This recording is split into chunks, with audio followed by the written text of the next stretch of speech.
আসসালামু আলাইকুম। কেমন আছেন সবাই? আশা করি সবাই ভালো আছেন এবং সুস্থ আছেন।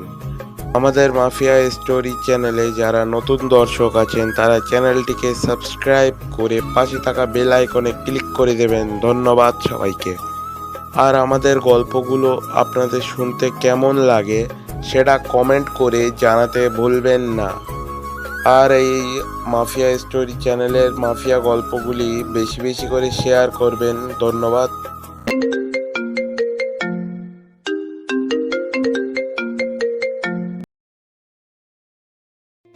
একটা মেয়ে মানুষ হয়ে এক সার্কেলে 7 জনকে খুন করেছে। How is it possible? CCTV footage তো তাই বললো। ও মাই গড, মেয়েটা কি শনাক্ত হয়েছে কিংবা কোনো ক্লু খুঁজে পাওয়া গেছে? না স্যার, তবে যেখানে লোকগুলোকে মারা হয়েছিল সেখানে একটা পায়েল পাওয়া গেছে। ওকে, আমি আসতেছি। Okay sir. এতক্ষণ যে কথা বলছিল সে ঢাকা ধানমন্ডি থানার দায়িত্বে, অর্থাৎ এসআই। তার নাম দুর্জয়। গত 4 বছর চট্টগ্রাম বিভাগের কয়েকটা থানায় কাজ করে চারদিকে নাম ফুটিয়ে দিয়েছে। সারা বাংলাদেশ থেকে বছর ভিত্তিক সেরা অফিসারদের যে অ্যাওয়ার্ড দেওয়া হয়, সেই অ্যাওয়ার্ড গত 4 বছর ধরে দুর্জয় দখলে। এতক্ষণে দুর্জয় থানার সামনে বাইক নিয়ে এসে হাজির হয়ে যায়। এখন গল্পে ফেরা যাক। বাকি সব পরিচয় গল্পে গল্পে শুনে নেবেন। হ্যাঁ আয়মান, কি হয়েছে খুলে বলো তো। স্যার, আগে এমপি স্যারের সাথে কথা বলে নিন। টেলিফোনে ট্রাই করো। Yes sir. হ্যাঁ স্যার, দুজয় স্যারের সাথে কথা বলেন। বলে আইমান টেলিফোনটা এগিয়ে দেয়। আসসালামু আলাইকুম। ওয়ালাইকুম আসসালাম। হ্যাঁ স্যার, আমাকে খোঁজ করেছিলেন? সুপারম্যানকে খোঁজ করবো না তো কাকে খোঁজ করবো বলো? জি স্যার, আপনি বলতে পারেন। তোর ব্যাকগ্রাউন্ড কি সেটা আমি কেন, পুরো পুলিশ বাহিনী জানে। যত বড় বড় ক্রাইম আছে সেসব তোমার থেকে ভালোভাবে সম্পন্ন কেউ করতে পারবে না। ধন্যবাদ। সবাই সবার মেধা দিয়ে কাজ করলে ইনশাল্লাহ সবাই পারবে।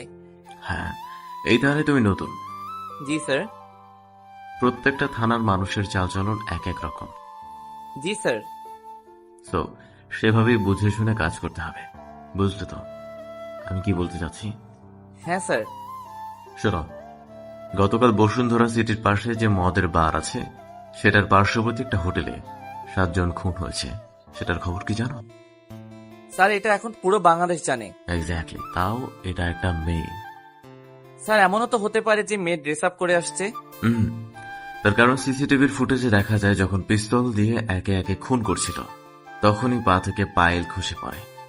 স্যার, আমি মাত্র আসলাম, ভিডিওটা দেখে নেই। হ্যাঁ, যত তাড়াতাড়ি পারো এটা বের করার ব্যবস্থা করো, না হলে যে মান সম্মান আর থাকবে না।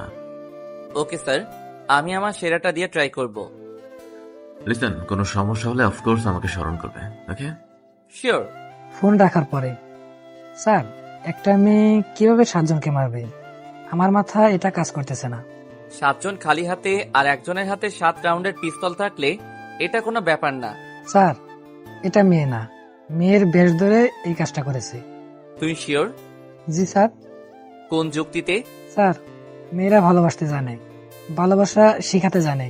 তাদের দ্বারা কখনো 7 জনকে খুন করা পসিবল না। বেল গানেসকে চিনো? আজকে প্রথম শুনলাম। আমেরিকান নারী, বিশ্ব সুন্দরী নাকি স্যার? ধর্মিয়া। বেল গানেস 40-এর বেশি খুন করে, তাও এই শতাব্দীর শুরুতে। বেশিরভাগ সময় তারা ছিল তার স্বামী অথবা হবু স্বামী। এতগুলো স্বামী ছিল? ওই যে ভালোবাসা শেখানোর জন্য স্কুল খুলেছিল। হতেও পারে। যাও, ভিডিও প্লেয়ারটা নিয়ে আসো। জি স্যার। ভিডিওটা কয়েকবার দেখবার পরে 7 জনের শারীরিক ভাষায় বলে দেয় যে তারা নেশাগ্রস্ত ছিল, আর সেটার সুবর্ণ সুযোগটা কাজে লাগিয়ে দেয়। যেভাবে মুখোশ করে এসেছে, চোখগুলো ছাড়া আর তেমন কোনো কিছু দেখা যায় না। আয়মান, এদিকে আসো তো।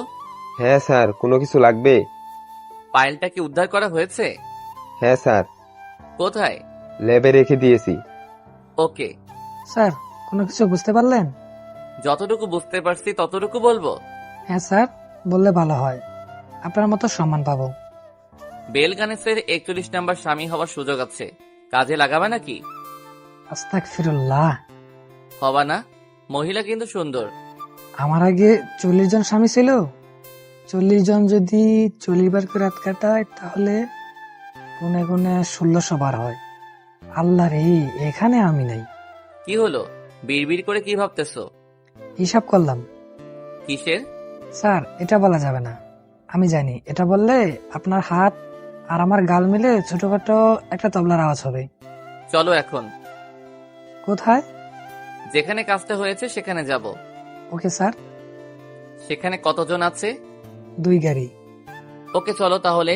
সারাদিন মিডিয়ার নানান প্রকার প্রশ্ন এড়িয়ে কোনো মতে বাসায় আসার পরে কিরে দুর্জয়, দেশে এসব কি শুরু হয়েছে? কি? আজকে টিভিতে সারাদিন তোকেই দেখলাম। আমার ছেলেকে দেখবা না তো কাকে দেখবা? কথাটি দুর্জয় বাবা বলতে বলতে দুর্জয় মার পাশে এসে বসে। আমার এসব ভয় করে রে। মা, তুমি যদি পুলিশের মা হয়ে বলো ভয় করে, তাহলে সাধারণ জনগণ কি বলবে বলো তো? পুলিশের মার দেখেই ভয় পাই। কোনোদিন না তোর উপরে কোনো রকম বিপদ এসে পড়ে। তোমাদের দোয়া আছে তো।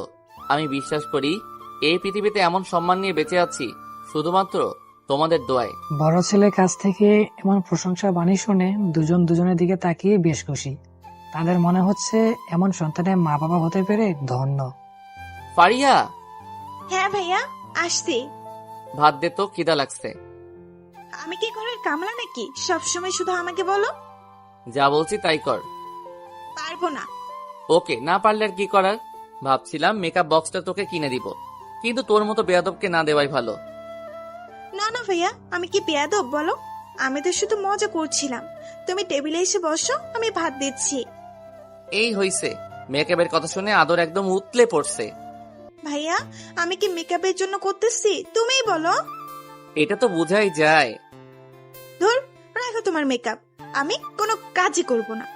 আজকেই কর, কাল একটা কাজের মেয়ে আসবে। বয়স কত? 22 থেকে 23 তবে। বিবাহিত? না, অবিবাহিত।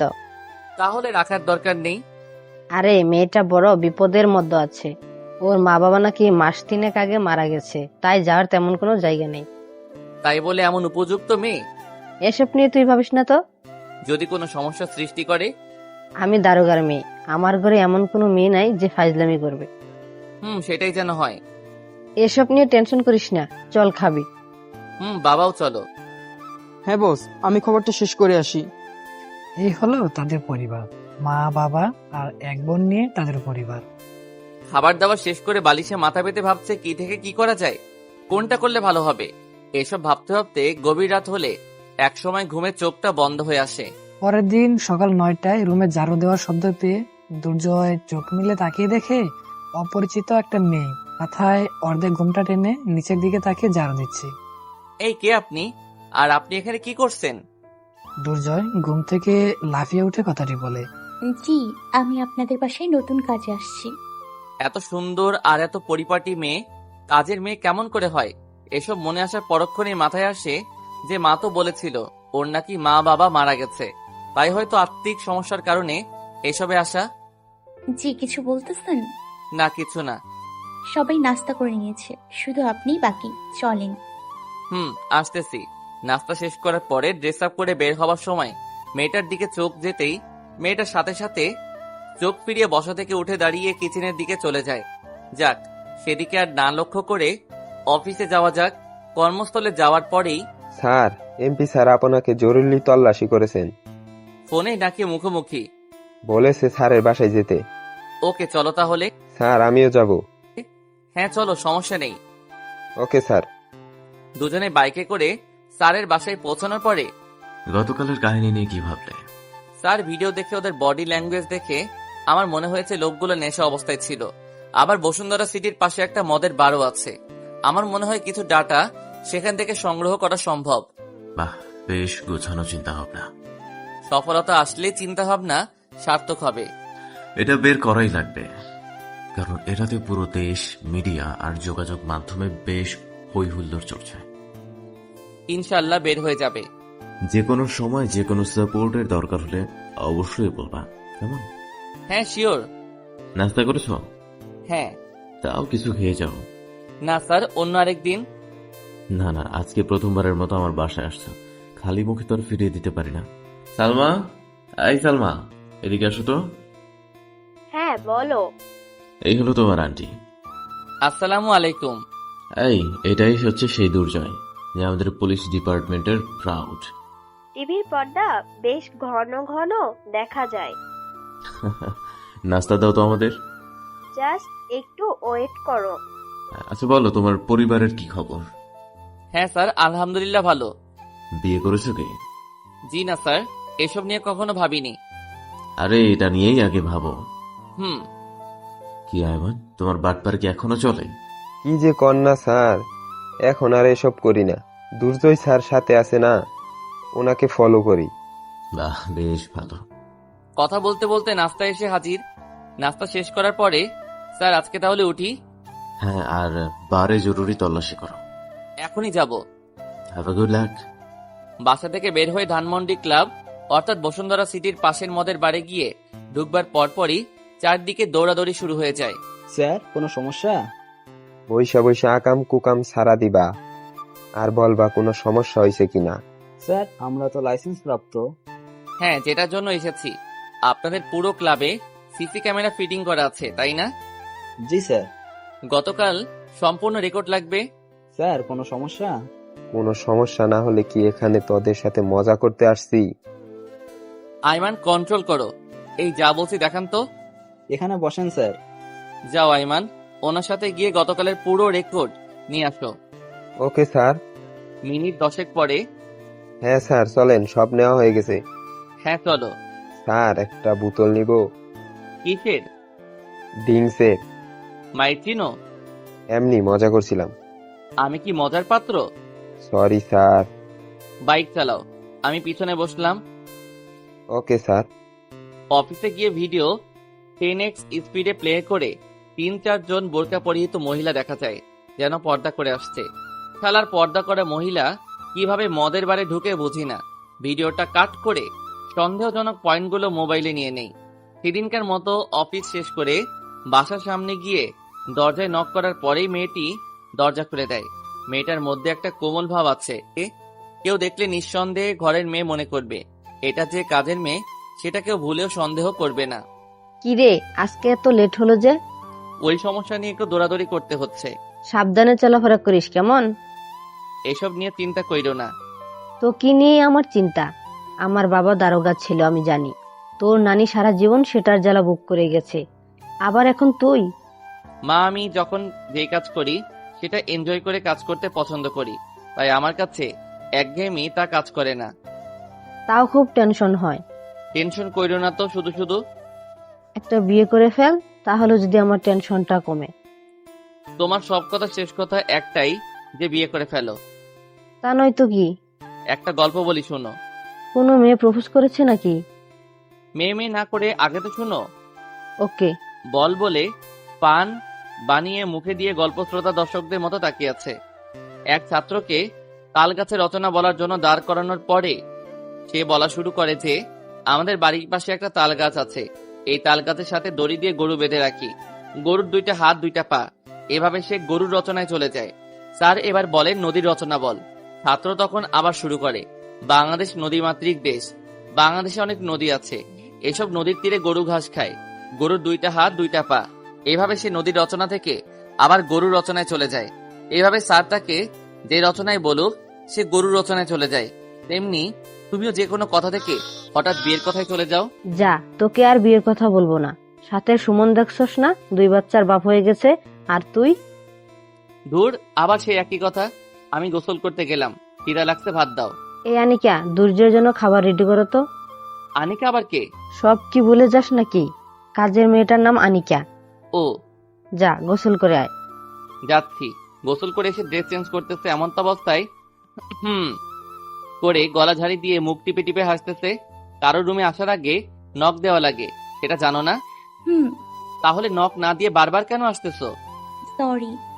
ভারী কণ্ঠে করে শব্দটি উচ্চারণ করে, যাও এখন। মিনিট 5 পরে খাবার খাওয়ার সময় কয়েকবার লক্ষ্য করে বুঝতে পারি যে মেয়েটি মন খারাপ করে টেবিলের সাথে এঁটে রাখা চেয়ারে 2 হাত রেখে দাঁড়িয়ে আছে। কিছু মনে কইরো না, তবে কখনো কারো রুমে ঢোকার আগে অলওয়েজ পারমিশন নিয়ে নিবা। এটা হচ্ছে ভদ্রতা। খাবার খেয়েছো? হ্যাঁ, আপনি নিচ্ছেন না কেন? বলে প্লেটে তরকারি দিতে থাকে। হ্যাঁ ওয়েট, আমি ফ্রিজ থেকে নিয়ে আসতেছি।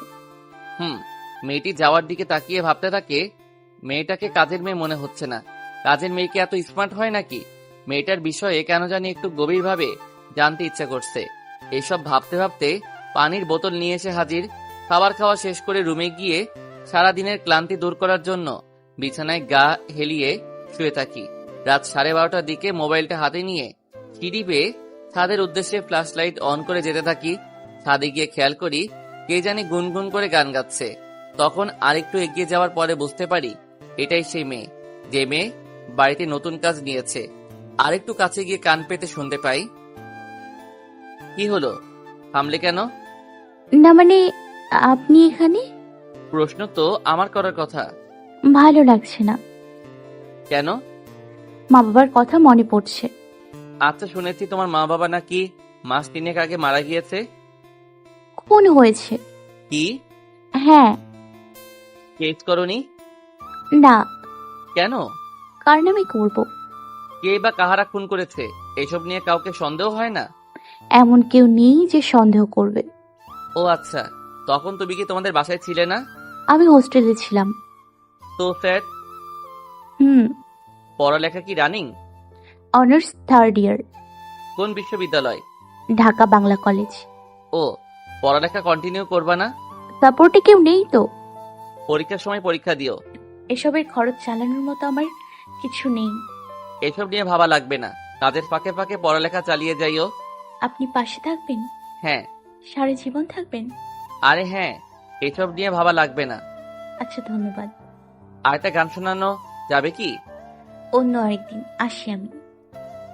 বলে মেয়েটি অন্ধকারে সিঁড়ি বেয়ে হড়হড় করে হেঁটে চলে যায়। এই মেয়েটাকে যত দেখছি তত বেশি জানতে ইচ্ছে করছে।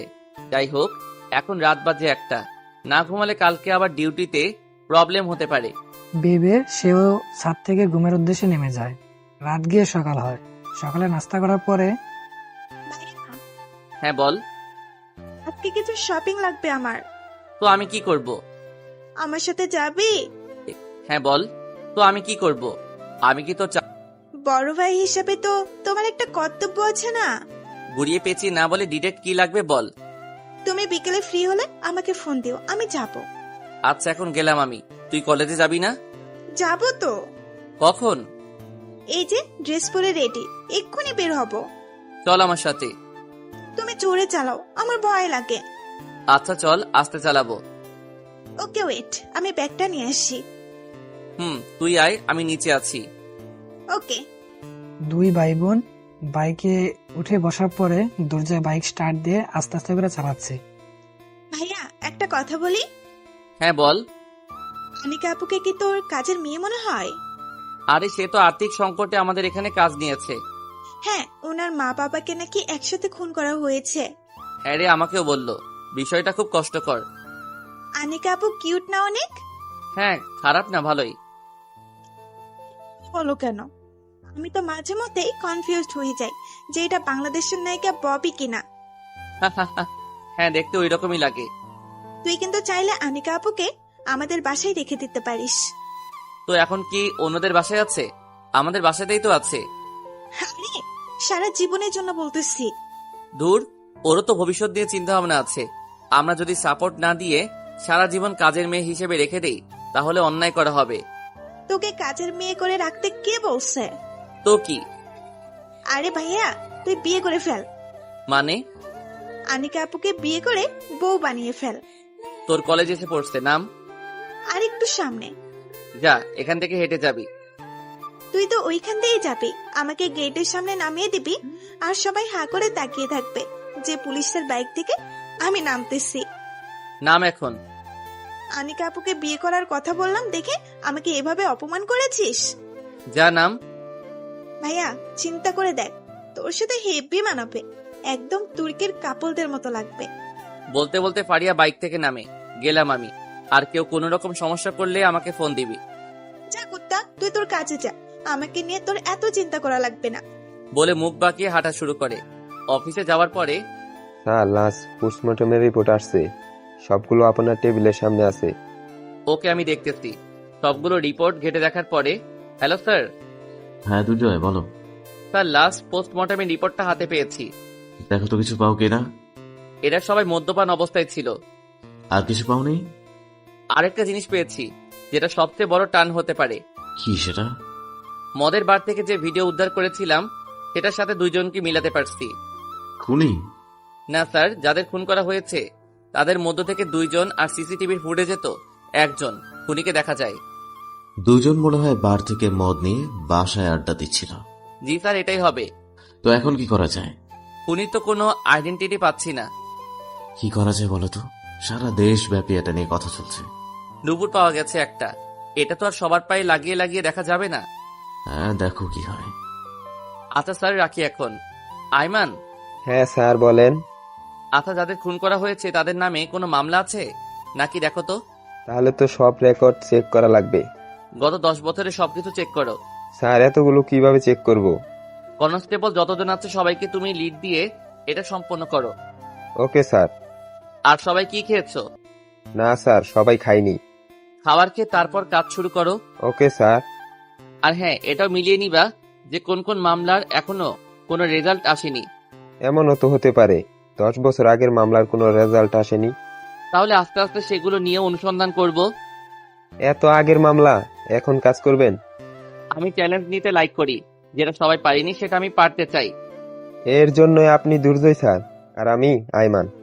সে কাজে লেগে পড়ো, আমার জেলা অফিসে যাওয়া লাগবে। Okay sir. বিকেল 4:30টার দিকে থানায় আসার পরে। স্যার এতক্ষণে আসছেন? হ্যাঁ, ব্যস্ত ছিলাম। আচ্ছা, কি কি তথ্য পাইছো বলো। স্যার ওদের মধ্যে 4 জনের বিরুদ্ধে মোট 2টা মামলা আছে। কিসের মামলা?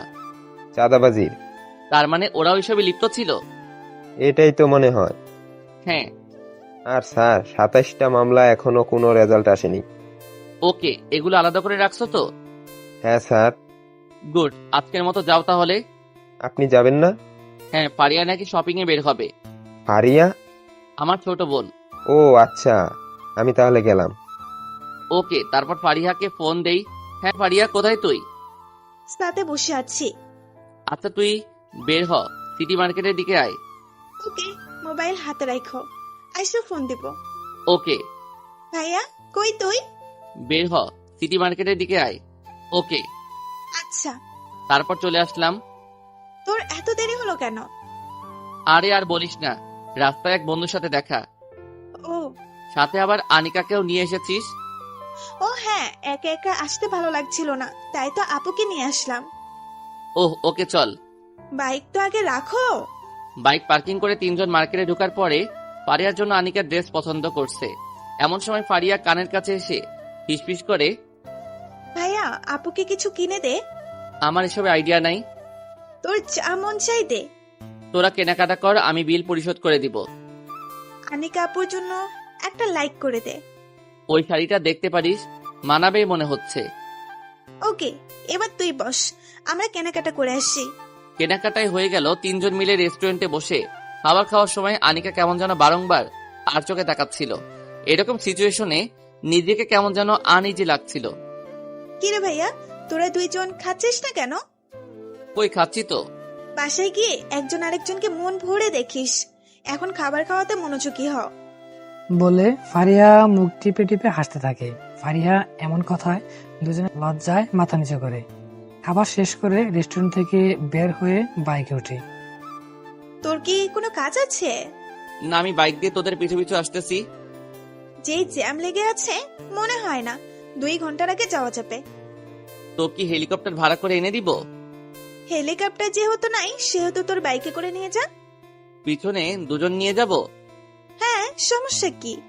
2 জন পুরুষ হলে সমস্যা হতো না, কিন্তু তোরা তো মহিলা, তাই নেওয়া যাবে না। কি? আমরা মহিলা? বলে ফারিয়া দাঁতে দাঁত কামড়াতে থাকে। রাগ দেখালে কিন্তু এগুলো ফেরত দিয়ে আসবো। পারবি তো? এটাই। যা, সিএনজিতে করে চলে যা। আমরা সিএনজিতে যাচ্ছি না।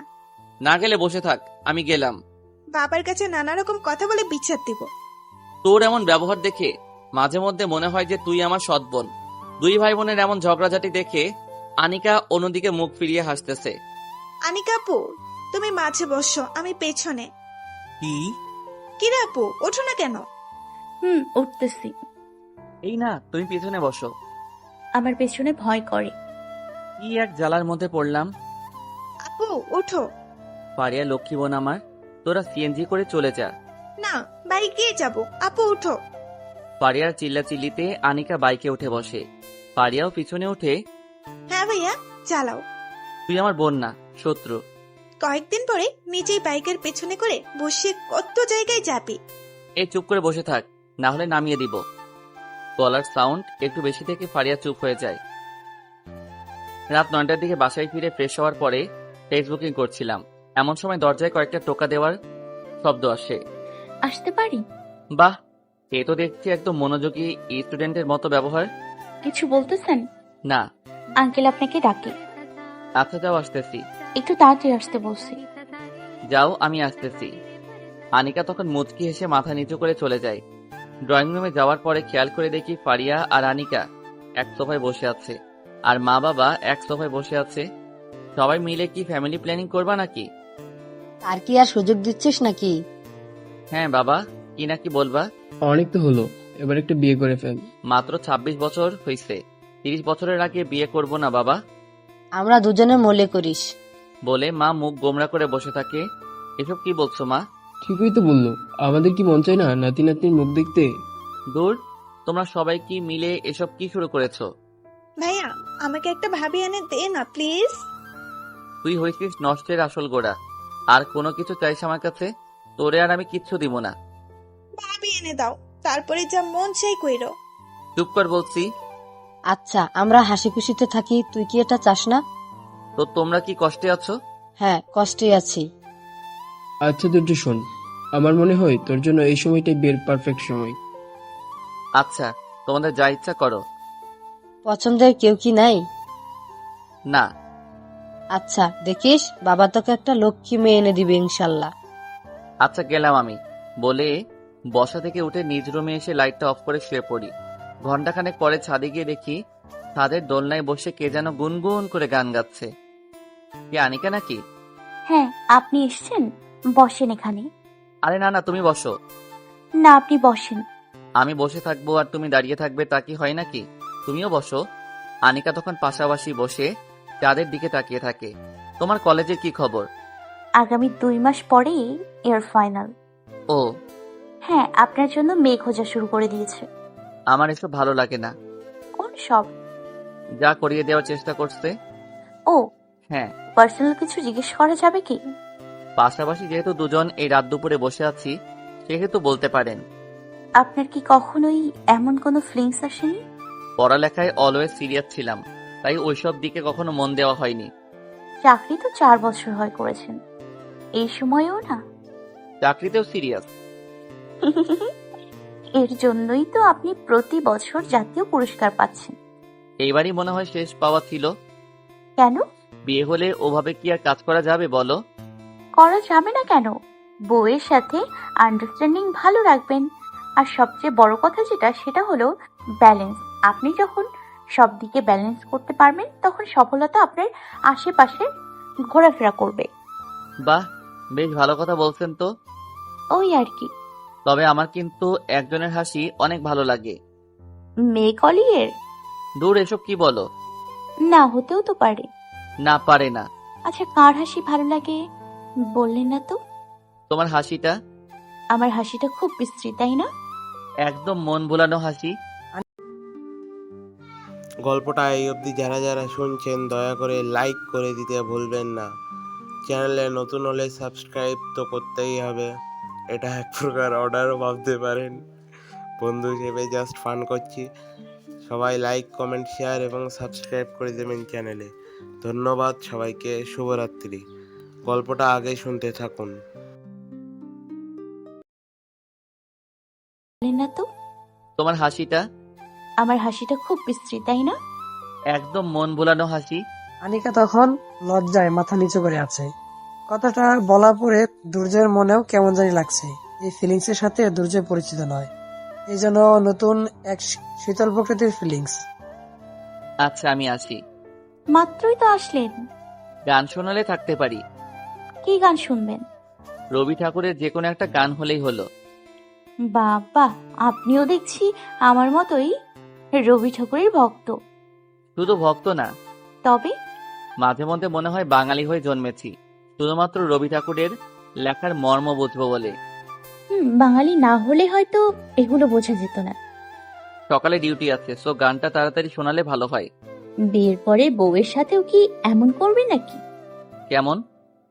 এই যে রাত 12টা-1টার দিকে ঘুমিয়ে যাবেন নাকি? ডিউটি আছে তো। তাই বলে মাঝে মধ্যেও কি সারা রাত জাগা যায় না? ছুটির দিনে জেগে থাকা যায়? আপনার সপ্তাহে 2 দিন ছুটি। হ্যাঁ। এই 2 দিন আমরা সারা রাত এখানে বসে গল্প করব। কি মানে বুঝলাম না। না মানে বলতে চাইছিলাম ওই 2 দিন মনে হয় আপনি আপনার বউয়ের সাথে এখানে বসে গল্প করবেন। হইছে, এখন গান শোনান।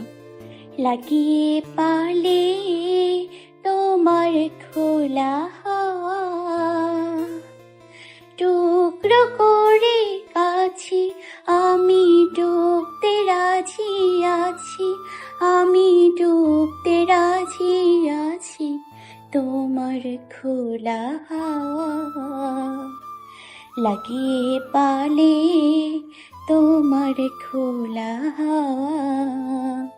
সবটা শেষ হওয়ার পরে দুর্জয় মনোমুগ্ধকর দৃষ্টিতে আনিকার দিকে তাকিয়ে থাকে। কি হলো, এমন চুপ মেরে আছেন কেন? এত সুন্দর করে মানুষ কিভাবে পারে? থ্যাঙ্কস। রবি ঠাকুর শুনলে বলতো, কিরে কিভাবে আমার ভাবনাগ্রস্ত তোর এই মায়াময়ী কণ্ঠে এত আবেগ আর চেতনা নিয়ে গিয়েছিস।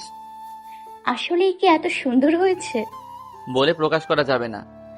বুঝলাম। ঘুমাবে কখন? এক্ষুনি চলে যাবেন?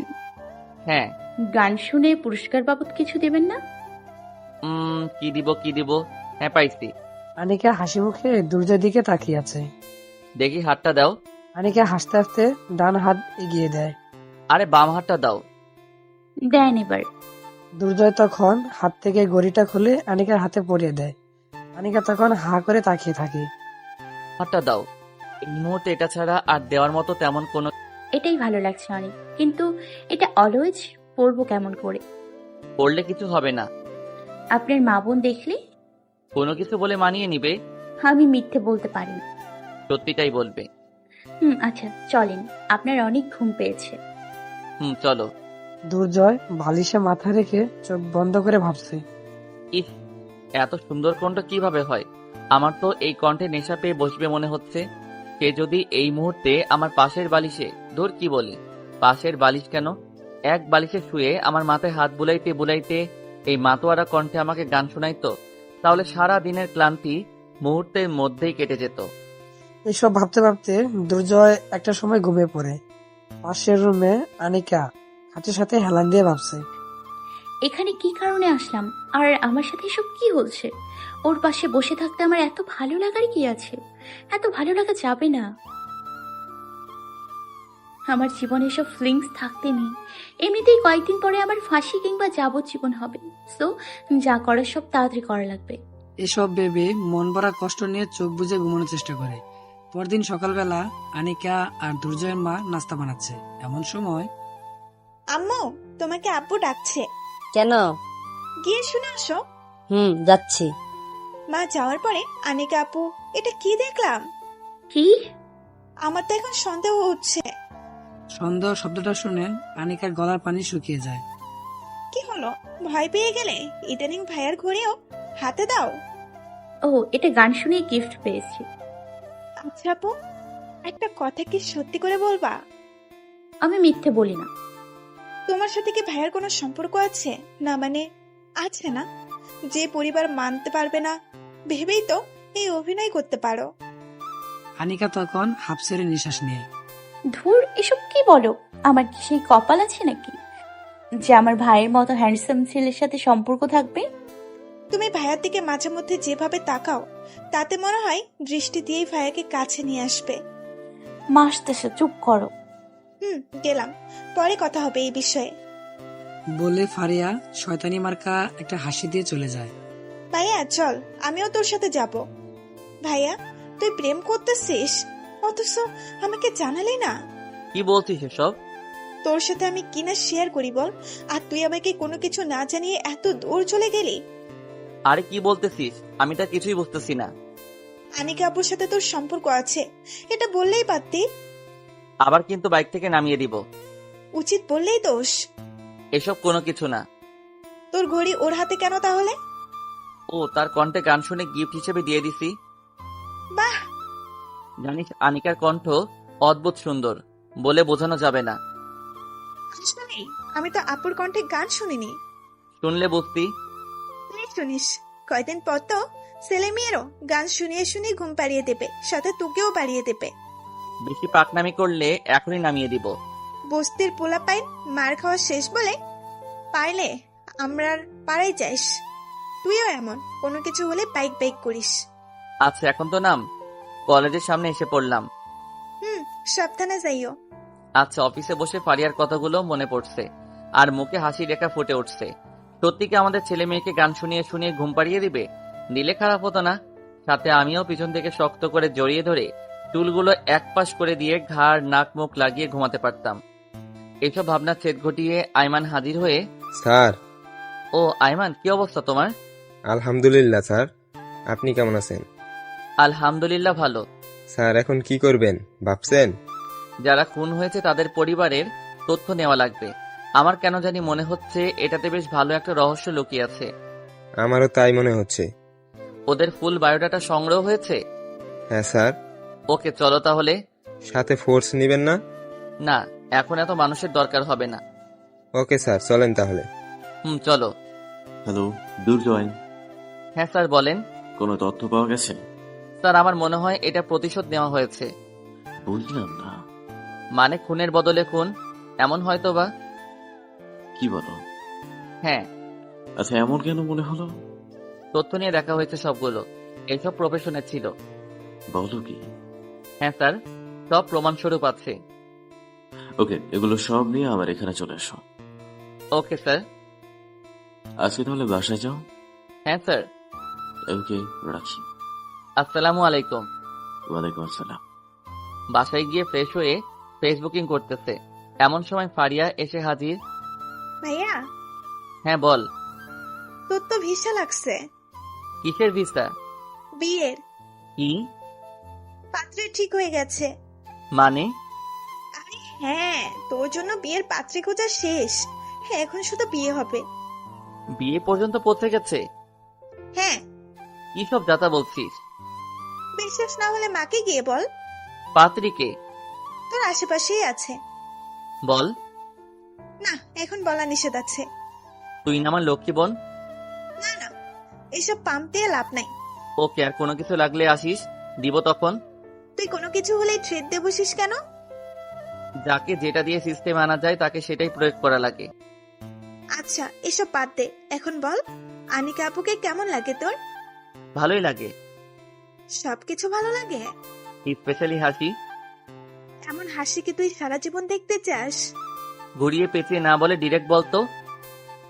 সারা জীবন তোর সাথে থাকার ব্যবস্থা হচ্ছে। কি? হ্যাঁ, আনিকা আপু আমার ভাবি হতে যাচ্ছে। এসব কি তোর বানানো কথা? মা বাবা আর আমি একসাথে বসে এসব নিয়ে অনেকক্ষণ কথা হয়েছে। আর কি বললো? আজকের মতো এখানেই শেষ। নেক্সট পর্ব শুনতে হলে 2000 টাকা লাগবে। বলে ফারিয়া হাঁটা শুরু করে। পুলিশের কাছে তুই ধান্দামি শুরু করছস? Business brother. এখন 2000 নাই তো, সব টাকা কার্ডে। বাসায় কি এটিএম বুথ আছে? টাকা হাতে পাওয়ার পরে বাকিটা বলা হবে। বলে ফারিয়া শয়তানি মার্কা একটা হাসি দিয়ে চলে যায়। রাতের খাবার খাওয়া শেষ হয়ে গেলে 11টার দিকে দুর্জয় ছাদে গিয়ে বসে আছে আর বারবার পিছন দিকে তাকাচ্ছে যে কেউ আসছে কিনা। 12টার দিকে আনিকা এসে পিছন থেকে গলা জারি দেয়। আরে আসছো আজকে এত আগে আগে? কোনো কিছুর জন্য অপেক্ষা করতেছিলাম। তা কিসের জন্য শুনি? পাশে বসে গান শোনাবো বলে। আজকে কি গিফট নিয়ে আসছেন? কোন শিল্পী যে গান গাওয়ার আগে গিফট চাই সেটা জানা ছিল না। শিল্পীর কিন্তু একটা নির্দিষ্ট পরিমাণ চাওয়া থাকে। তা হয়তো থাকে। আমারটাও এমন কিছু ধরতে পারে। তা হয়তো থাকে। শুরু করো না। কি গান?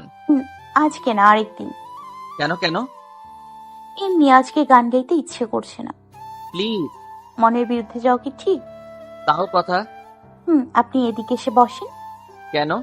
বাতাসে আপনার নাকে মুখে চুল উড়ে যাচ্ছে। ভালোই লাগছে। এত ভালো লাগা যাবে না। কোনো প্রবলেম? হ্যাঁ। ওকে, তাহলে সিট চেঞ্জ করো। না থাক, কারোর ভালো লাগার মুহূর্ত নষ্ট করা ঠিক না। এই তো লক্ষ্মী বউ। কি? মানে তোমার হাজবেন্ডের লক্ষ্মী বউ আর কি। জ্বালিয়ে মারবো বেচারাকে। তাই নাকি? তা কিভাবে জ্বালাবে? এই ধরেন রাত বিরতে কিছু আবদার করব, বেচারা তখন বিরক্ত হয়ে যাবে। এমন বউয়ের আবদার পূরণ করতে কার না ভালো লাগে? আহারে, দেখবো কি আবদার পূরণ করেন। তোমার হাসি এত সুন্দর কেন? হঠাৎ এই কথা? না মানে তুমি যখন পিক করে হেসে দাও তখন অনেক অনেক ভালো লাগে। খুব বেশি ভালো লাগে? বলে প্রকাশ করা যাবে না। থাক, এত কঠিন কিছু হলে প্রকাশ করা লাগবে না। ঘুমাবা কখন? কাল না অফ ডে? হ্যাঁ। তাহলে আজ এত তাড়াতাড়ি ঘুমিয়ে যাবেন? 1টা বাজতে চললো আর তোমার কাছে এত তাড়াতাড়ি মনে হলো? না মানে আপনি তো বলেছিলেন ছুটির দিনে বউয়ের সাথে সারা রাত জাগবেন। তুমি তো আর বউ না যে বউকে নিয়ে রাত পার করে দেব। শরীর দিয়ে স্পর্শ ছাড়া রাত পার করা যায় না, তাই না? আরে আমি ওসব মিন করিনি, সত্যি আমি এমনটা মিন করিনি। থাক, আমার বোঝা হয়ে গেছে আপনি কেমন। সরি। বলে দুর্জয় মন খারাপ করে দোলনা থেকে উঠে পড়ে। এমন সময় আরে পাগল, আমি ফোন করতেছিলাম, বসেন। বলে হাত টেনে দুর্জয়কে পাশে বসিয়ে দিয়ে কাঁধে মাথা রাখে। চুপচাপ বসে থাকে। বলে আরেকটু চেপে বসে। দুর্জয় তখন অবাক হয়ে সামনের দিকে তাকিয়ে থাকে। এভাবে মিনিট 10 যাওয়ার পরে আকাশের কালো মেঘগুলো চাঁদকে ঘিরে ফেলে। শনশন করে শীতল বাতাস বইছে। তাতে করে আনিকার অবাধ্য চুলগুলো দুর্জয়ের নাক মুখে দখল করে নেয়। মেঘ গর্জন শুনতেছো? হ্যাঁ। চলো এখন রুমে যাই। রুমে যেতে ইচ্ছে করছে না। এখনকার দিনে যেভাবে বজ্রপাত হয় তাতে আমার মেঘলা দিনে বাইরে থাকতে ভয় করে। পুলিশ হয়ে এসব ভয় পান? পুলিশ কি মানুষ না নাকি? তাও কথা। তোমার এসব ভয় করে না? শুনেছি মেয়েরা নাকি এসব অনেক ভয় পায়। ভয় পেয়ে আর কি হবে, এমনিতে আর কয়েকদিন পরে মরণ হবে। তখন যদি এভাবে মরে যাই তাহলে তো ভালোই হয়। এসব কি ধরনের কথা বলো? যা বলেছি সত্যি বলছি। মানুষের বাঁচা মরা আল্লাহর হাতে। আচ্ছা আপনি যান। তুমিও চলো। না, আজ বৃষ্টিতে ভিজবো। এসব কি ধরনের পাগলামি? রাত বাজে 1:30, এখন তুমি বৃষ্টিতে ভিজবা মানে? ইচ্ছে করছে। সব ইচ্ছা পূরণ করতে নেই।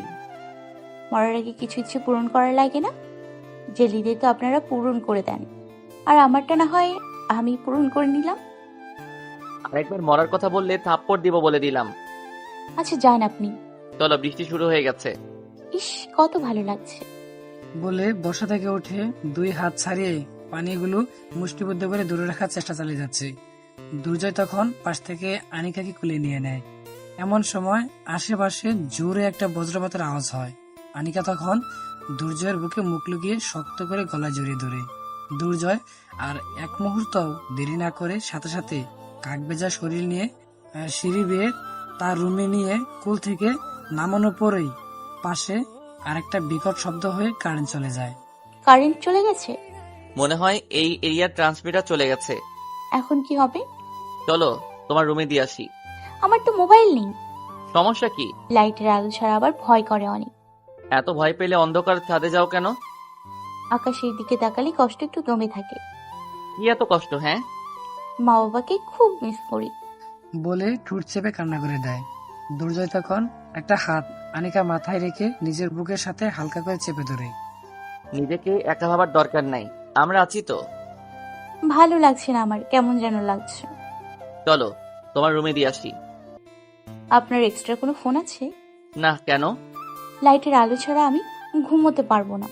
আচ্ছা বিছানায় ওঠো। কেন? এখানে ঘুমাবে? আপনি? আমিও। না না, এ হয় না।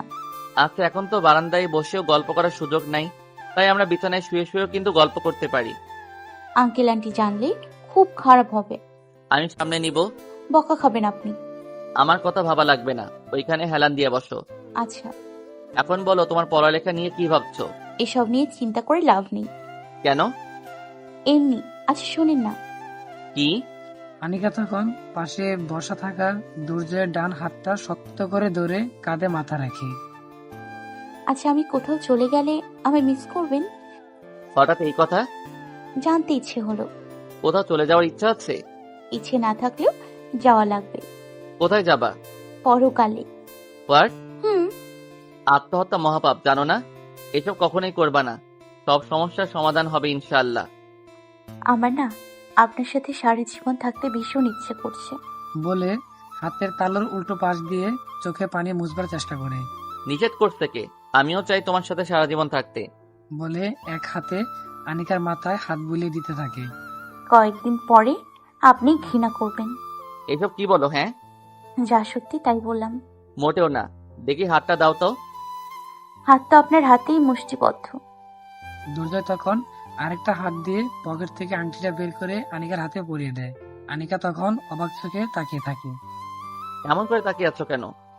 আংটি পরিয়ে দিলেন যে? গিফট। কিসের? গান শুনবার জন্য নিয়ে আসছিলাম। পূর্ব প্রস্তুতি নিয়ে আসছেন তাই না? হুম। ওয়েট, এদিকে লাইটটা ধরেন তো। বলে ওড়না থেকে সুতা বের করার চেষ্টা করতে থাকে। কি করছো? ওয়েট, মিনিট দুয়েক যাওয়ার পরে দেখি আপনার হাতটা দিন। বলে নিজেই দুর্জয় হাতটা তার হাঁটুতে রেখে কয়েকটা সুতা পাকিয়ে আংটির মতো পেঁচে দুর্জয়ের দিকে তাকিয়ে একগাল হেসে। এছাড়া আর কোনো কিছু ছিল না। এটাই আমার কাছে বেস্ট মনে হয়েছে। চলো না দুজনের হাতটা একসাথে রেখে পিক তুলি। কাপল পিক? যা ভাবো। নেন। দুর্জয় তখন কয়েকখানা পিক তুলে ফ্ল্যাশ লাইট অফ করে দেয়। লাইট অফ করলেন যে? 5% আছে আর। ধুর, এখন কি হবে? ঘুমাবা? ঘুম আসবে না। ঘুম পাড়িয়ে দিলে? এখন ঘুমালে সকালে আর উঠতে পারবো না। পরে আঙ্কেল আন্টি দেখলে খারাপ কিছু ভাববে। হ্যাঁ, তা ঠিক। শুধু শুধু আপনার ঘুম নষ্ট করলাম। আরে তা কিছু না। সরি। দূর, সরি বলার লাগবে না। তুমি আমার কাঁধে মাথা রেখে হাতে হাত ধরে খাটে হেলান দিয়ে বসে আছো, তার চেয়ে আর বেশি কিছু লাগবে না। Romantic police officer. একটু একটু বেশি হওয়া ভালো না। আচ্ছা, গলায় কি যেন একটা লাল দাগ দেখলাম। আনিকা তখন থতমত খেয়ে যায়। চুপ হয়ে গেলে যে? না, এটা কিছু না। কিছু না হলে কি এমন দাগ পড়ে? মনে হচ্ছে খামচির দাগ। আরে না, কি যেন একটা পোকা আছে না, যেটা মানুষের শরীরে বসলে কেমন যেন হয়। গান্ধী পোকা? কয়েকদিন আগে ছাদের বাগানের কাছে বসবার পরে এমন হয়েছে। শালারা আর কোনো জায়গা পাই নাই। কেন? এটা আমার খুব পছন্দের। কোনটা? আর গলায় আদর দেওয়া। বউকে দিয়েন। এই যে দিলাম। আনিকা তখন লজ্জা সংকোচে পড়ে যায়। আপনি থাকেন, আমি গেলাম। কেন? ফজরের আজান দিচ্ছে, নামাজ পড়বো বলে। আনিকা দুর্জয়ের বিছানা ছেড়ে উঠে যায়। আনিকা ধীর পায়ে নিজ রুমে গিয়ে দরজা আটকে বিছানায় উপর হয়ে শুয়ে ঠোঁট চেপে কান্না করতে থাকে। হায় আল্লাহ, আমি ওর কাজকর্মে আসক্ত হয়ে যাচ্ছি কেন? আল্লাহ, তুমি আমাকে তোমার কাছে নিয়ে নাও আল্লাহ। ও যখন সত্যিটা জানবে তখন খুব কষ্ট পাবে। বলে মুখে বালি চেপে কান্না করতে থাকে। সকাল 9টার দিকে আনিকা আর দুর্জয় মা মিলে সবার জন্য নাস্তা রেডি করে চেয়ারে বসার পরে আনিকা, হ্যালো আন্টি, বলেন। দুর্জয়কে ডাক দিছ? না। যাও মা, একটু কষ্ট করে ওকে ডাক দাও। হ্যাঁ আন্টি, যাচ্ছি। আনিকা তখন দুর্জয় রুমে গিয়ে কয়েকটা ডাক দেওয়ার পরে দুর্জয় চোখ মেলে তাকিয়ে দেখে আনিকা খোলা চুলগুলো দরজার সামনে দাঁড়িয়ে আছে। তাড়াতাড়ি আসেন। কোথায়? নাস্তা করতে। আচ্ছা চলো। ফ্রেশ হবেন না? ও সরি, ভুলে গেছি। সবকিছুই কি ভুলে যান নাকি? না, তবে এমন সুন্দরী আশেপাশে থাকলে একটু আধটু ভুল হবেই। হইছে, পাম্পটি না দিয়ে ফ্রেশ হয়ে আসেন, সবাই অপেক্ষা করতেছে। আচ্ছা যাও, আমি আসতেছি।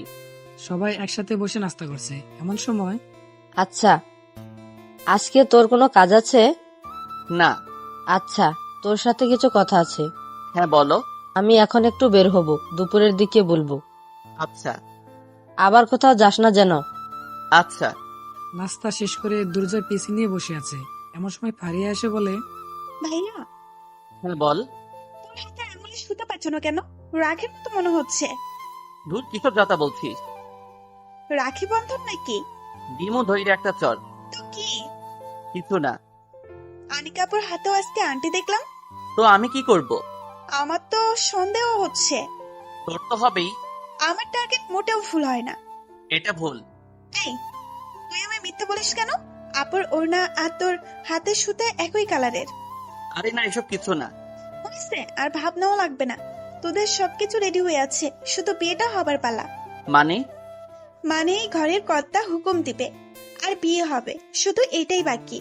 কি বলছিস এসব? হ্যাঁ, আনিকা আপু তোর বউ হতে যাচ্ছে। আমাকে কি মিথ্যা বলতেছিস? আমাকে তোর মিথ্যাবাদী মনে হয়?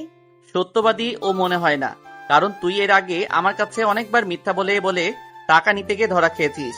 এগুলো তো টাকা নেওয়ার জন্য বলা। এটাও তোর এমন একটা প্ল্যান হতে পারে? আরে না, দেখবি তোরা খুব সুখী হবি, আল্লাহ তোদের অনেক ভালো রাখবে। আনিকা আপু বেশ সংসারী মেয়ে, সবকিছু বুঝে শুনে সব সামলে নিতে পারবে। আচ্ছা যা, এখন আমি একটা কাজ করতেছি। আজকে ফ্রাইডে, কই পরিবারকে সময় দেবে? তা না করে পিসিতে কিসব করছিস? আমি 7 খুনের মামলাটা নিয়ে বড় ঝামেলায় আছি। কেন, কি হয়েছে?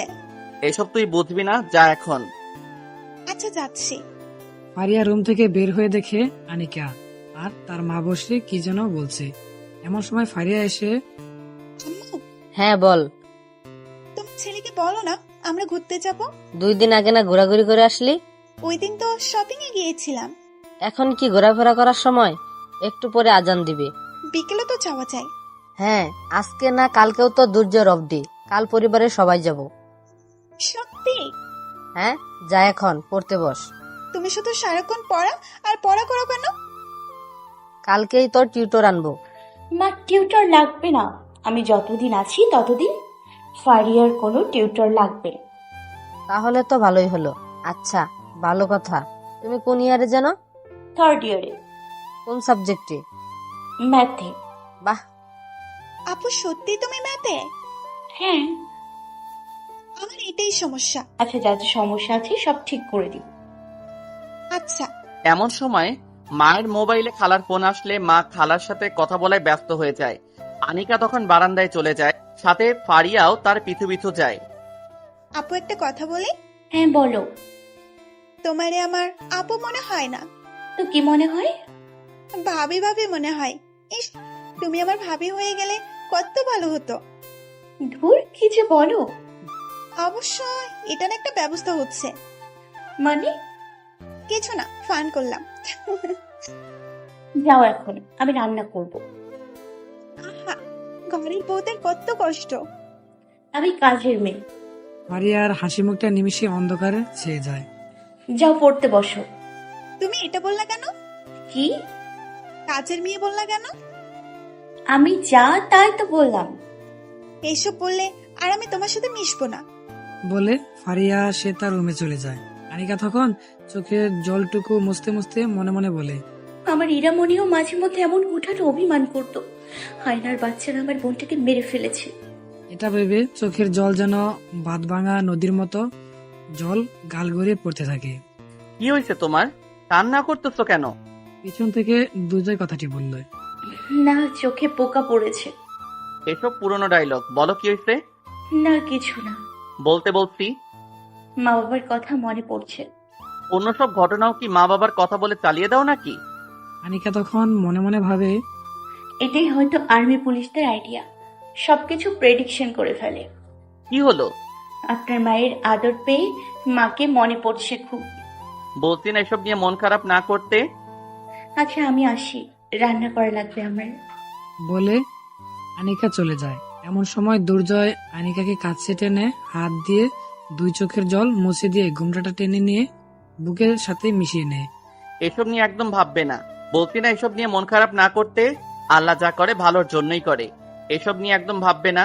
যারা এসব করেছে তারা অবশ্যই শাস্তি পাবে। ছাড়ুন, কেউ দেখে ফেলবে। দুর্জয় তখন আনিকার কপালে একটা চুমু খেয়ে মুচকি হাসতে থাকে। আনিকার বুক তখন দুকদুক করতে থাকে। আনিকা তখন কাঁপা কাঁপা কণ্ঠে বলে, এটা আশা করিনি, ঠিক করেন নাই এটা। ভুল করে ফেলেছি, ওকে সরি। ছাড়েন, আমার রান্না করা লাগবে। ছাড়তে একটু ইচ্ছে করছে না। আনিকা তখন ছাড়েন বলে নিজেকে জোর করে ছাড়িয়ে নিয়ে যায়। জুম্মার নামাজ শেষ করে সবাই টেবিলে খাবার খাচ্ছে।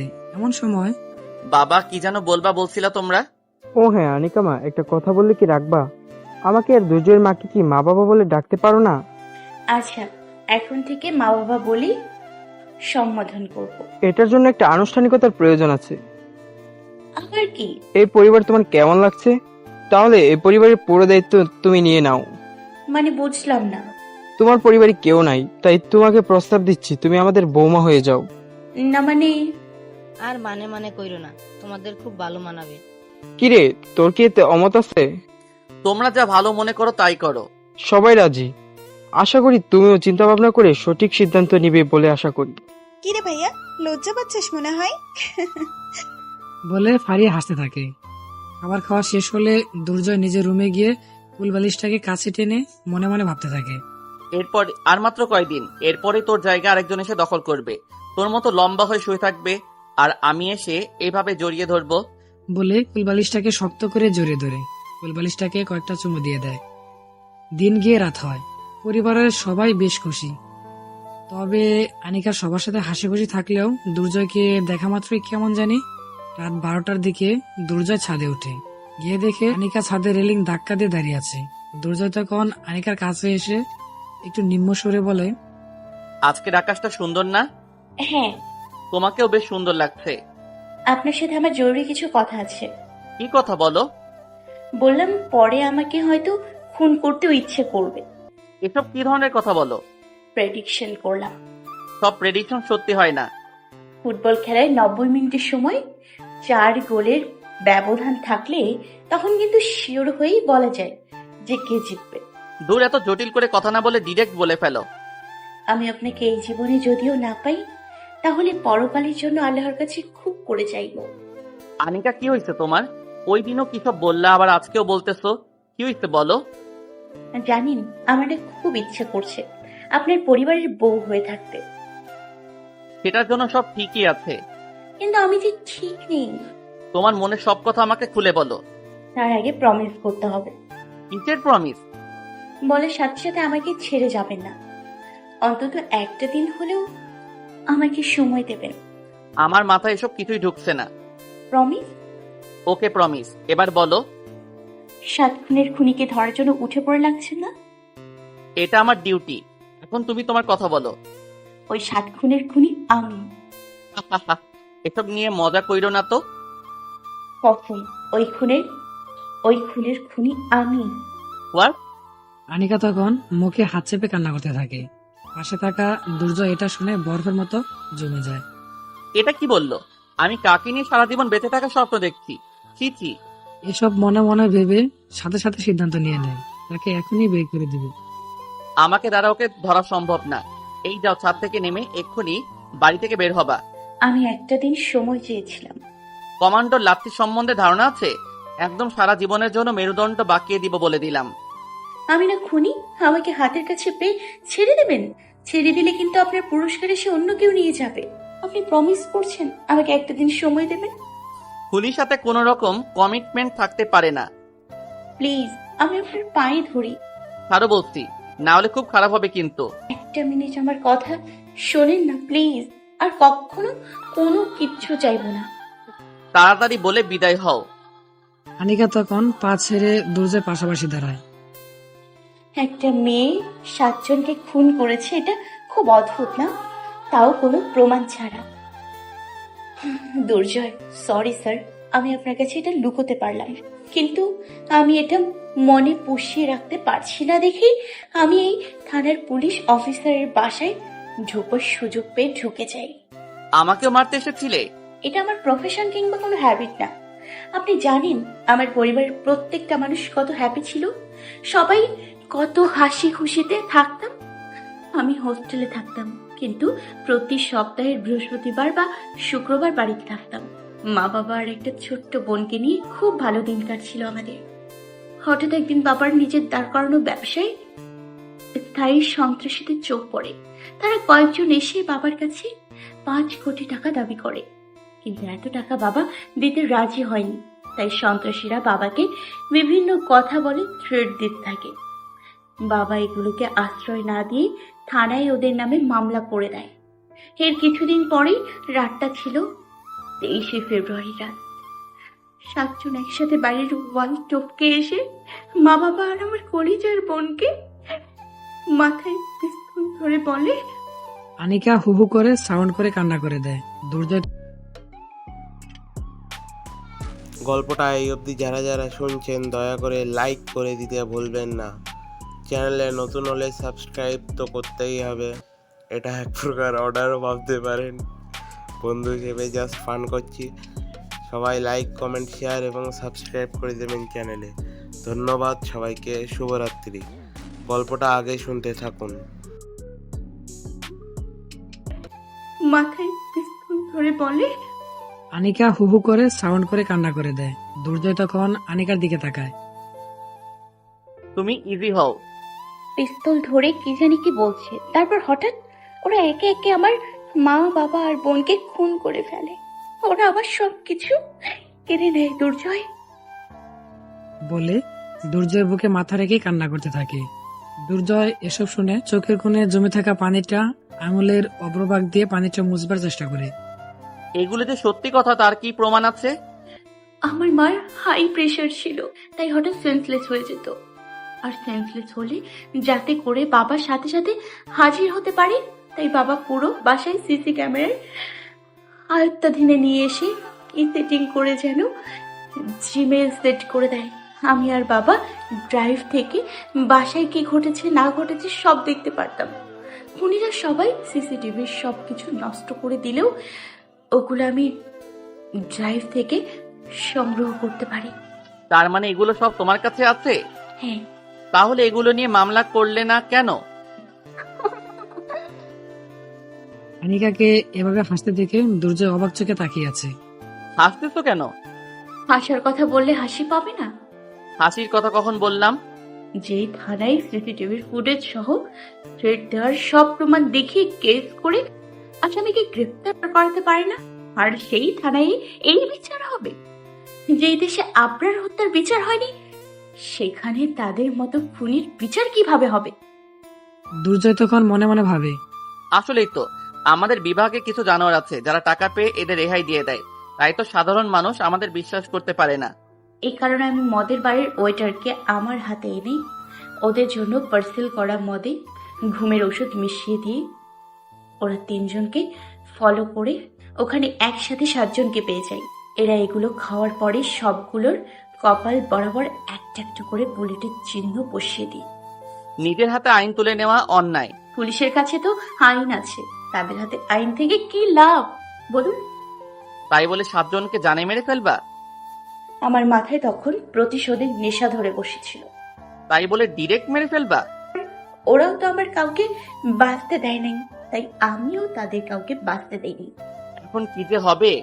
কি আর হবে, আপনি আপনার কাজ করেন, আমি জানি আমার ফাঁসি হবে। ভিডিও রেকর্ড গুলো কোথায়? ড্রাইভারে প্লাস ল্যাপটপে আছে। ল্যাপটপ কি এখানে আছে? না, বাসায়। আর কি কি আছে? বাবা যে ওদের নামে কেস করেছিল সেটার কপি সহ আছে। ওকে, এখন যাও এখান থেকে। একটা জিনিস চাইতে পারি? কি? আপনার স্পর্শ পেলে আমার সব দুঃখ ভুলে যাই। বলে আনিকা দুর্জয়কে খুব শক্ত করে জড়িয়ে ধরে। মিনিট 2-1 পরে দুর্জয় নিজেকে ছাড়িয়ে নিয়ে যাও এখন। আনিকা তখন চোখ মুছতে মুছতে নিয়ে চলে যায়। মেয়েটার মুখে এসব শুনে যেন দুর্জয়ের গুড় কাটছে না। আল্লাহ, আমি এসব কি শুনলাম? যাকে নিয়ে আমি সারা জীবন থাকবো ভেবে সিদ্ধান্ত নিয়েছি, সেই কিনা এমন করলো। এইসব ভেবে ভেবে রাত কাটিয়ে দেয়। সকাল 9টার দিকে দুর্জয় আনিকাকে বারান্দায় বসে থাকতে দেখে যাও রেডি হয়ে আসো। আনিকা তখন দুর্জয়ের দিকে তাকিয়ে নিঃশব্দে কান্না করে দেয়। কি হলো, চলো। জেলে? বলে ঠোঁট বাঁকিয়ে কান্না করে দেয়। আনিকার এমন অবস্থায় দুর্জয়ের চোখ ভিজে যায়। দুর্জয় তখন নিজেকে সামলে নিয়ে চলো, তোমার বাসায় যাব। আনিকা দুর্জয়ের কথা শুনে চেয়ার ছেড়ে নিজ রুমে গিয়ে ড্রেস চেঞ্জ করে রেডি হয়। কিরে দুর্জয়, কোথায় যাচ্ছিস? আজকে না তোর অফ ডে? আনিকার ভার্সিটিতে নাকি কিসের ঝামেলা আছে। মারামারি কাটাকাটির ঝামেলা নাকি? আরে না, ভর্তি বিষয়ক। ও আচ্ছা, যা। বৌমাকে নিয়ে সাবধানে যাস, কেমন? বলে দুর্জয়ের মা হাসতে হাসতে কিচেনের দিকে চলে যায়। দুর্জয় তখন মার দিকে তাকিয়ে মিথ্যে হাসি দিয়ে আনিকাকে নিয়ে বাইকে উঠে চুপচাপ বাইক চালাতে থাকে। মিনিট 20 পরে আনিকার বাসার সামনে আসার পরে একটা গার্ড গেট খুলতে থাকে। কিরে মা, এতদিন পর আসছো? হ্যাঁ কাকা, পরীক্ষা ছিল। ও আচ্ছা, উনি কি আমাদের স্যার নাকি? আসসালামু আলাইকুম স্যার। ম্যাডাম, আপনারা দুজন দিয়ে মানাইছে একদম। উত্তম কুমারের জুটির মতো লাগতেছে। হা হা হা। কাকা চুপ করেন তো, এমন কিছু না। দুর্জয়কে নিয়ে আনিকা রুমে ঢুকে। দুর্জয় রুমে ঢুকে দেখে বড় করে 4 জনের একটা গ্রুপ ছবি দেওয়ালে টাঙানো। রুমে ঢুকে আনিকা ছবিটার দিকে চোখ যেতেই দুর্জয়ের দিকে তাকিয়ে ঠোঁট বাঁকিয়ে কান্না করতে করতে মা বাবা আর আমার পুতলি। বলে ডুকরে ডুকরে কান্না করতে থাকে। কান্না থামাও প্লিজ। আচ্ছা। বলে চোখ মুছতে মুছতে আলমারিটা খুলে ল্যাপটপটা বিছানায় রেখে অন করে ফাইলে ঢুকে ভিডিওটা প্লে করে দিয়ে দেখেন। দুর্জয় পুরো ভিডিও দেখে দুর্জয়ের চোখ দিয়েও পানি চলে আসে। বুকটা কেমন জানি দরপড় করছে ওর। আচ্ছা বাকি সব কাগজপত্র কই? আনিকা তখন একটা ফাইল হাতে ধরিয়ে দেয়। সবকিছু চেক করে ঠিকঠাক ভাবে দেখে, আচ্ছা এগুলো তুমি ভাঁজ করো, আমার একটু ফোনে কথা বলা লাগবে। আচ্ছা। দুর্জয় তখন ফোন হাতে নিয়ে এসপি স্যারের নম্বরে ফোন দিয়ে, হ্যালো স্যার। হ্যাঁ দুর্জয়, কি খবর বলো? তো আপনার? এই তো বেশ চলছে। স্যার একটা কথা ছিল। আরে আমার সাথে তুমি এত ফর্মালিটিস রক্ষা করে কথা বলা না কেন? কি কথা বলে ফেলো। স্যার একটা কথা জানা দরকার। হ্যাঁ কি কথা বলো। আচ্ছা স্যার, মনে করেন খুনের বদলে যদি কেউ খুন করে তাহলে কি রকম শাস্তি হতে পারে? হঠাৎ এসব জানতে চাচ্ছ যে?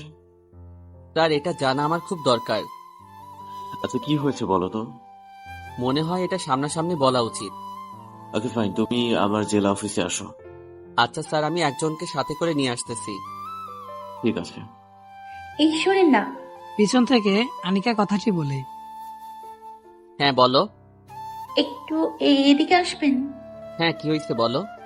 বলে দুর্জয় আনিকার কাছে যাওয়ার পর আনিকা হুড়মুড়ি খেয়ে শরীরের সব শক্তি দিয়ে জড়িয়ে ধরে ফুপে ফুপে কান্না করতে থাকে। দুর্জয় তাতে বাধা না দিয়ে চুপচাপ রোবটের মতো দাঁড়িয়ে থাকে। আনিকা খানিকক্ষণ পরে জড়িয়ে ধরা থেকেই বুক থেকে মাথা উঠিয়ে, আমার না খুব ভয় করছে, আপনাকে ছাড়তে আমার ইচ্ছে করছে না বলে হু হু করে কান্না করে দেয়। আমার শাস্তি হলে যাতে ফাঁসি হয় সেভাবে কাজ করবেন। বলে বুক থেকে সরে গিয়ে একটা মিথ্যে মুচকি হাসি দেওয়ার চেষ্টা করে। এসব বলছো কেন? এমনি।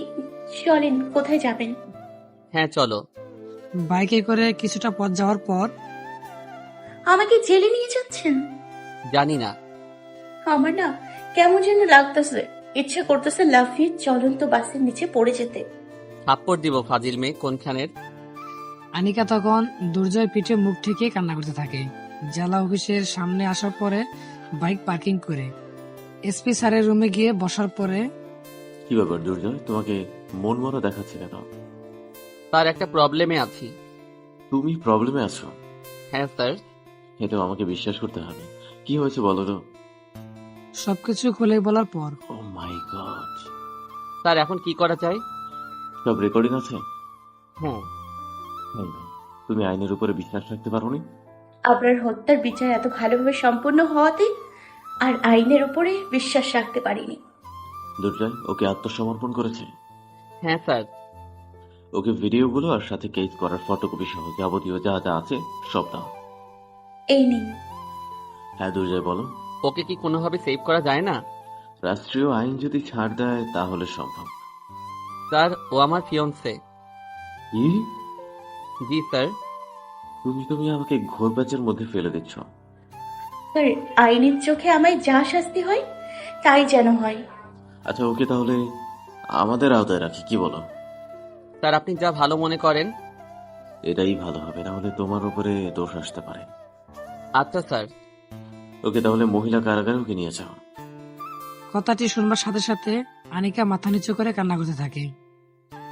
এই মেয়ে কান্না করবা না তো। আমার মনে হয় বিচারক সবকিছু বুঝে শুনে ভালো একটা রায় দিবে। আনিকা এদিকে আসো তো, বলে স্যারের দিকে একটু বাহিরে যাই। হ্যাঁ শিওর। আনিকাকে বাহিরে নিয়ে দুর্জয় আনিকার দিকে তাকিয়ে চোখ দিয়ে জল ছেড়ে দেয়। আনিকা তখন ভেজা চোখ মুছতে মুছতে, আপনাকে আর জ্বালাবো না। জ্বালিয়েছো কে বলছে? আপনি ভালো দেখে একটা বিয়ে করে নেবেন। আমার কোনো কিছু ভালো লাগছে না। আমার ভীষণ ভয় করছে। ভয় করে লাভ নেই, চলো এখন। আচ্ছা দুর্জয় শোনো। হ্যাঁ স্যার বলেন। ওকে মহিলা কারাগারে নিয়ে যাও, কি বলো? যা ভালো মনে করেন। ঠিক আছে, তুমি তাহলে যাও। এটা বলাতে আনিকা টেবিলে মাথা রেখে কান্না করতে থাকে। দুর্জয় আর বেশি দেরি না করে বাইক চালিয়ে বাসায় চলে আসে। কিরে, আনিকা কোথায়? ওর নানা নানির সাথে কথা বলার পরে ওনারা 3-4 দিনের জন্য সাথে করে নিয়ে গেছে। দূর, ওকে ছাড়া বাসাটা কেমন ফাঁকা ফাঁকা লাগছে বলতো। হুম। খেতে আয়। না, খাবো না। কি হয়েছে তোর? কিছু না। মন খারাপ? আরে তেমন কিছু না। আচ্ছা, শরীর খারাপ লাগছে, একটু রেস্ট নে, ঠিক হয়ে যাবে। হুম। বিকালের দিকে কানে হেডফোন দিয়ে রবি ঠাকুরের গান শুনছে। এমন সময় ফারিয়া আসে। ভাইয়া কি করিস? এই তো। তোরে মন মরা লাগছে খুব, কি হয়েছে বলতো? আরে তেমন কিছু না। আনিকা আপুকে মিস করতেছিস? যা তো এখন। বিয়ে না হতে এক্ষুনি মিস করতে করতে মন খারাপ করে বসে থাকিস, আর বিয়ে করার পর কি করিস তা আল্লাহই ভালো জানে। যা তো এখন, শয়তানি করার মোড নাই। কি হয়েছে বলবি তো? কিছু না। ঝগড়া করছিস? এত কথা বলতেছিস কেন? মন মেজাজ খারাপ আছে, যা এখান থেকে। ফারিয়া তখন আর কোনো কথা না বাড়িয়ে রুম ছেড়ে চলে যায়। আনিকা একা একা কি করে থাকবে? ও তো অন্ধকার ভয় পায়। ভেবে দুর্জয় চোখ ভিজে যায়। অপর পাশে আনিকা দেয়ালে হেলান দিয়ে অন্ধকারে বসে বসে ভাবছে, কেন আমি ওর মায়াজালে আবদ্ধ হলাম? কেন আমি ভাবিনি যে আমার ভবিষ্যৎ এই 4 দেয়ালের অন্ধকার জায়গায়। এখন যে ওকে ছাড়া আমার কোনো কিছুতেই মন বসছে না। আমি দুর্জয়কে ভালোবাসি। কেন বাসি? অনেক অনেক বেশি, অনেক অনেক বেশি ভালোবাসি।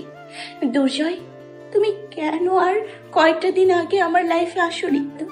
আসলে হয়তো আমি প্রতিশোধের নেশা কাটিয়ে তোমার বুকে থাকার নেশায় আসক্ত হয়ে যেতাম। মিস করছি না, খুব খুব বেশি মিস করতেছি। এসব বিড়বিড় করে বলতে বলতে 4 দেওয়ালে অন্ধকারে কারাগারে বুক ফাটিয়ে কান্না আসে। সারা রাত দুজনেই নির্ঘুম কাটিয়ে দেয়। সকাল তখন 8টা বাজে।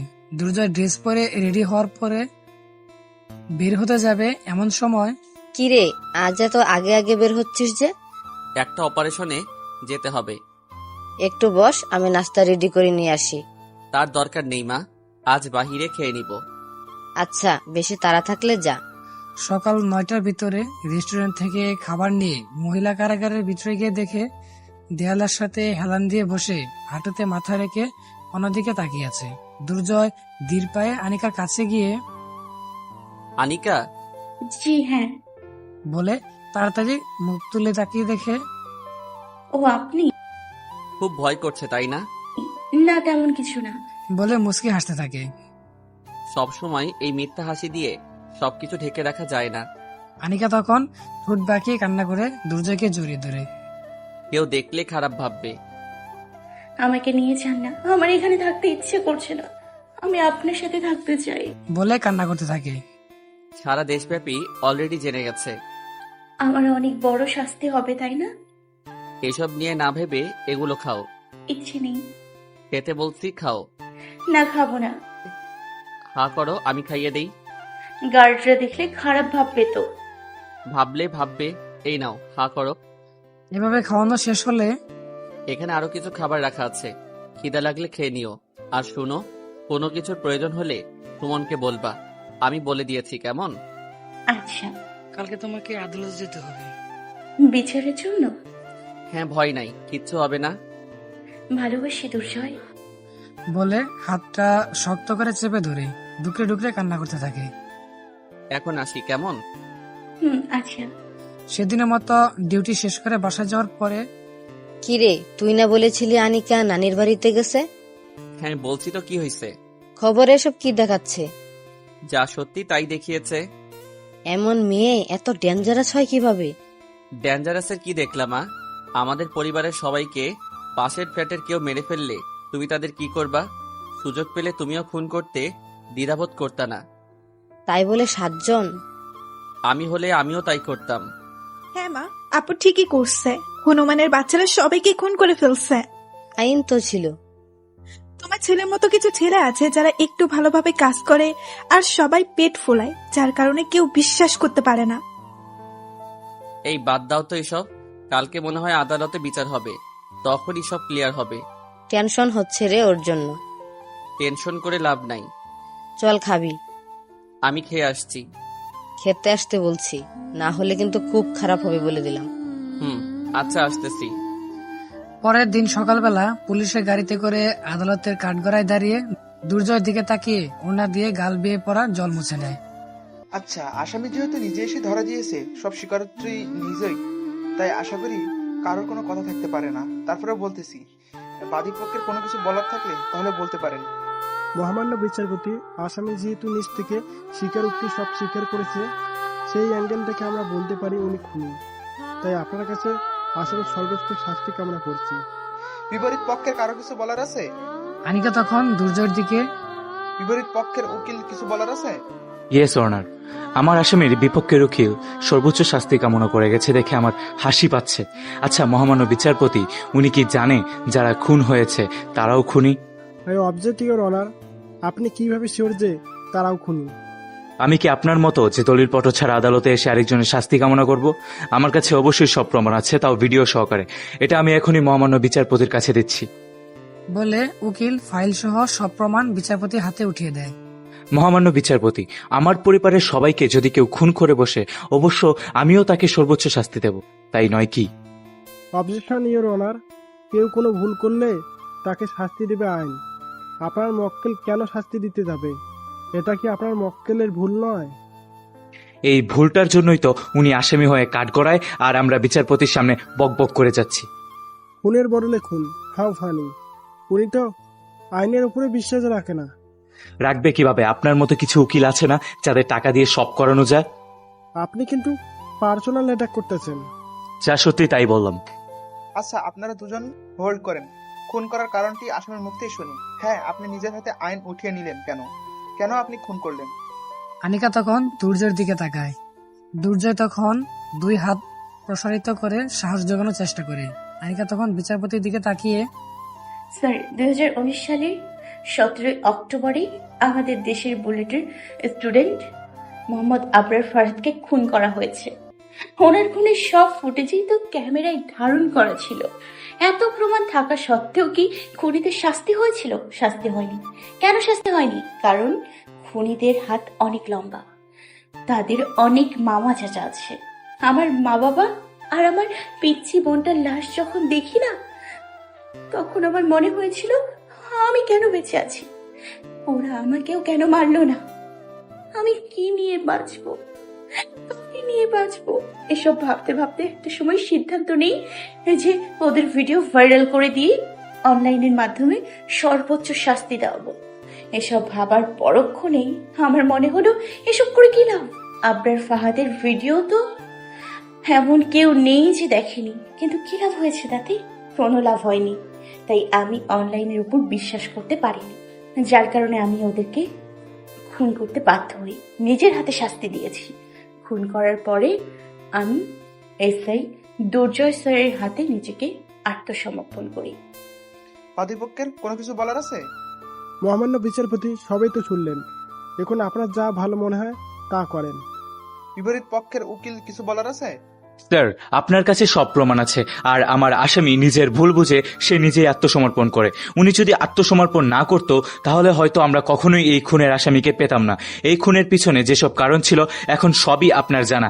আপনি সব দিক বিবেচনা করে আমার মক্কেলকে সসম্মানে মুক্তি দিয়ে দিবেন, এটাই আপনার কাছে প্রার্থনা করি। বাংলাদেশ একটি ইসলামী দেশ, আমরা সবাই জানি যে ইসলামী দেশের খুনের বদলে খুন জায়েজ।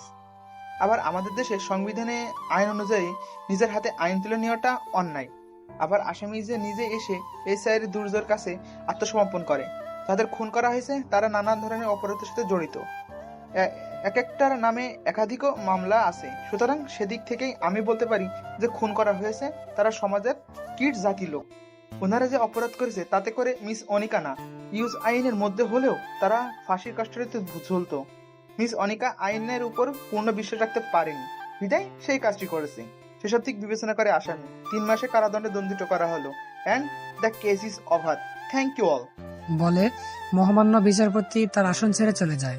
আনিকা তখন চোখ মেলে দুর্জয়ের দিকে তাকিয়ে ডুকরে ডুকরে কান্না করতে থাকে। দুর্জয় আনিকাকে কাঠগড়া থেকে বের করে কাছে টেনে নিয়ে চোখের জল হাত দিয়ে মুছে দেয়। কান্না করে না একদম, শুধুমাত্র 3 মাস, তারপর আমরা একসাথে থাকবো। আপনি অন্য কাউকে বিয়ে করে নেন। কি? আমি কলম কিনি। ভালোবাসার মানুষের কলঙ্ক যদি বহন না করতে পারি তাহলে ভালোবেসেছি কেন? আপনার পরিবার? সবাই আপনার জন্য অপেক্ষা করতেছে বউ হিসেবে বরণ করবে বলে। আনিকা, কেমন আছো তোমরা?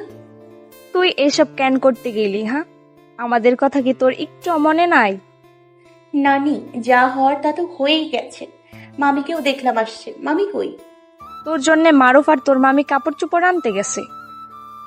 ও, এভাবে কথাবার্তা বলে আনিকাকে গাড়িতে করে মহিলা কারাগারে নিয়ে যাওয়ার পরে সবার আড়ালে দুর্জয়কে শক্ত করে জড়িয়ে ধরে।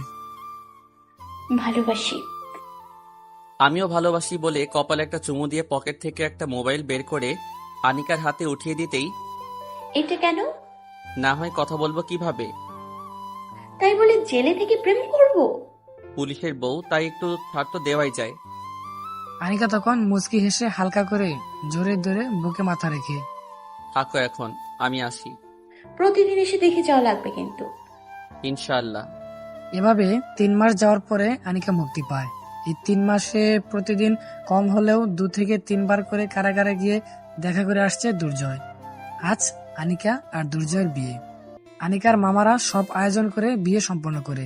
আনিকা এখন দুর্জয়ের রুমে লাল শাড়ি পরে বধূ বেশে চারিদিকে ফুল দিয়ে ঢাকা খাটে বসে আছে। এমন সময় ফারিয়া আর তার বান্ধবীরা এসে, ভাবি অবশেষে আমার ভাইকে তোমার করে নিলে। আনিকা কেমন জানি একটু একটু লজ্জা পাচ্ছে।